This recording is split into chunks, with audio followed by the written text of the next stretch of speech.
नमस्कार मंडळी, मी आहे आकांक्षा आणि तुमचे माझ्या मिनी ब्लॉगमध्ये म्हणजेच लाईफ विथ आकांक्षामध्ये स्वागत आहे. तर इथे मी आणि माझ्या बहिणींनी डेकोरेशनची सुरुवात केलेली आहे. पेंटिंग करतोय आम्ही विठू माऊलीच्या कटआउटला. आम्ही दोघींनी मिळून केलं म्हणून ते पटकन झालं. इथे मला विठू माऊलीच्या गंधासाठी कटआउट काढायचा होता, कारण की बऱ्याचशा गोष्टी आम्ही हँडमेडच करतोय. ही माझी लहान बहीण खूप एक्सायटेड होती. आमच्या रूममध्ये आली, काय झालं किती झालं बघायला.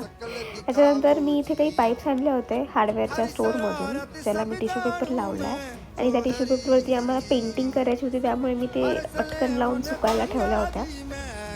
इथे विठू माऊलीचा जो गंध आहे तो मी कट करून पेंट करून मस्त तयार केला आहे आणि बसतोय का नाही हे मी बघते आणि खूप परफेक्टली बसलेला आहे, जमलेलं आहे मला. खूप छान दिसतं आहे, सुंदर दिसतं आहे. त्याच्यानंतर त्या पाईप्सला आम्ही पेंट करायला सुरुवात केलं. ते टिश्यू पेपर वाळला होता. इथे माझ्या हाताची अवस्था बघा. तर पुढे काय होतं आहे बघूया नेक्स्ट ब्लॉगमध्ये. Bye bye.